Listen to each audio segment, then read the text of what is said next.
आप जानते ही हैं कि नया साल और क्रिसमस दुनिया भर में बड़ी ही धूमधाम से मनाया जाता है और लोग इसके लिए एक साल तक प्लान करते हैं। भारत में भी इसकी तैयारी लोग करते हैं, लेकिन भारत के अलावा क्रिसमस और नया साल यूरोप, अमेरिका और लैटिन अमेरिकी देशों में जुनून की हद तक जाकर लोग मनाते हैं और लोग तैयारी करते हैं। लेकिन अगर आपके नए साल और क्रिसमस को लेकर कोई बाधा आ जाए तो आप क्या करेंगे?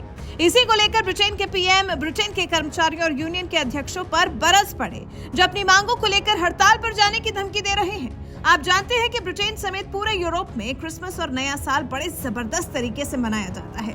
ऐसे में अगर ब्रिटेन में लोगों की मौज मस्ती में खलल पड़ती है तो लोग बौखला जाते हैं और ऋषि सुनक की कुर्सी पर खतरा बढ़ सकता है। ऐसे में ऋषि सुनक ने हड़तालियों को सबक सिखाने के लिए सेना को ही बुला लिया, जिसको लेकर बवाल बढ़ गया है।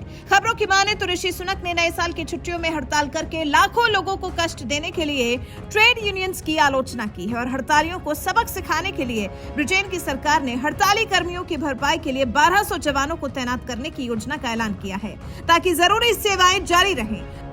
प्रस्तावित हड़ताल में भाग लेने वालों में रेलवे कर्मी, स्वास्थ्य कर्मी, सीमा सुरक्षा स्टाफ शामिल है। द सन ऑन संडे में रविवार को सुनक ने एक लेख में कहा कि कर्मचारियों को एक उचित और किफायती प्रस्ताव दिया गया है। उन्होंने यूनियंस पर वर्ग संघर्ष शुरू करने का आरोप लगाया।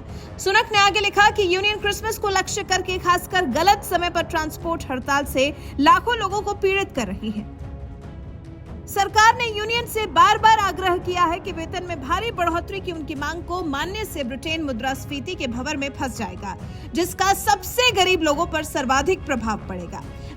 वहीं विपक्ष ने भी प्रधानमंत्री के इस कदम की तारीफ की है और कहा है कि विपक्षी दल लेबर पार्टी ने भी माना है कि यूनियन की मांग पूरी नहीं की जा सकती। सुनक ने कहा, हम ये सुनिश्चित करने के लिए सब कुछ कर रहे हैं कि लोगों को नए साल पर वो मिल सके जिसके वो हकदार हैं। सेना आगे आई है और सेवाओं को यथासंभव जारी रखने के लिए हम अन्य उपायों को अपना रहे हैं। तो आप समझ सकते हैं कि क्यों ऋषि सुनक ने सेना को बुलाया है और इसका कारण क्या है। देखना होगा कि आगे ब्रिटेन में बवाल होता है या नहीं, लेकिन इस वक्त वाकई में ब्रिटेन की हालत खराब है। एक साल के अंदर 4 पीएम बदले जा चुके हैं और नए पीएम ऋषि सुनक पर काफी दबाव है और ऋषि के कई कदमों की आलोचना हो रही है। ऐसे में ऋषि सुनक हर मुश्किल को हल करने के लिए फूंक फूंक कर कदम उठा रहे हैं, लेकिन फिर भी ब्रिटेन की मुश्किलें कम होने का नाम नहीं ले रही। और क्या ब्रिटेन की मुश्किलें दूर होती हैं या फिर ऋषि सुनक को भी बाकी पीएम्स की तरह चलता कर दिया जाता है?